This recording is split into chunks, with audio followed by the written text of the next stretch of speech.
ꯑꯩꯒꯤ channel delete ꯇꯧꯗꯣꯔꯦꯅꯕꯀꯣ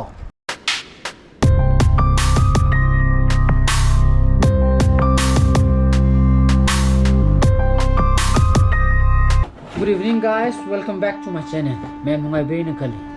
Mayam aigi blog ki title pabiba kanduju mayam khangbiramani khali. Aigi channel delete tawdurena bako. Aigi channel du ai delete tawragena lepe madugi channel dubu mayam na support tawbirapui damakta ngamkhali tena thagarpa phongduksari aduga yamna sunungai ki ai madugi channel du de compulsory delete tawragena lepe aduna mayam warobirone khali support tawbirikiba mayam aigi nungchiriba subscriber mayam tawgudaba channel du di ai sigi Mirang-Mahum channel je nate ai ma sasi thaksin mubang di channel ama leibudo madudu ma ai delete tawragani delete tawbagi maram ji karigeno haraga de ai channel ani makse ai simultaneously maintain tawba engonda kitang wana twe amadu da blog yam toina thagapuju thagarkidre 1 year mamang dagi adu thagarpa ngamdragaju madugi one factor amana ai di madugi channel do aina maintain tawdaba mai director bako aigi monetization gi AdSense ki account je ani makta ine link tham bai tar madugi AdSense ki account do ai sasi thakchi da moina takchi pata ta de aigi sigi Mirang-Mahum channel de gi ju moina lok thoki bai ya bako once lok thoki pata di aina madu mu gain tong na hona bu engun du jam wana thokada ba aduna madugi channel do aina ju kya thagatramina adugi sasi thakchi haire bu channel do aina delete tawragena madana lepe adagi sigi tanjaje lauraga aigi chasi thaksida aina mukbang gi video thagaltabagi yam chawa factor amana ai yam sasinba engonda kirakiba haiba tare ko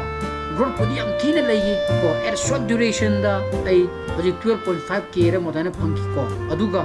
video thagalpa khudingi adum yamna view su yam thina phangeba adubu sagi chasanba ko bunina haksang duju cholakadra habegi pakapa ma dum pokta banate poki maduna maram morega joina lepki baitar ken hafta amada ai compulsory 2 days ti yumgi nom phadok chaba nataba compulsory ai 2 days ai mukbang video gi damaktai sadaba yaraktre bako sare di hafta amada ani charpota di thama di 9 lak saduri bako 9 chabaji dai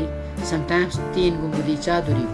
10 times aduna maram morega haksang da madugi chahiju angang atabina ko aduna ai haksang tungda cholakadra cholakane khale ko aduna maram morega thagakidabne aduga sasi thaksi hariba channel si aina delete permanently delete toba taragaju madugi moduda ina thakhiba ai mufangi video man du ina loina mu hana download to horne ko maduda ina mangan da bai tar ai ju memory mo oina aduna download to mutungda channel delete tawrani delete tawr mutungda ai modigi mukbangi video me amado ai sigi Mirang-Mahum channel sida ai hafta amagi oina amam sumai dum upload to kala ne ko views nungi wanatana ai modugi video me du ina manganing da ba hai tare ko aduna ai Mirang-Mahum channel sida yawraga dum ai je hongna ba ai hafta kudingi ai modugi video me dum re-upload haigadra newly upload haigadra khara semdoga ko ai modisi ai gi sigi Mirang-Mahum YouTube channel do ina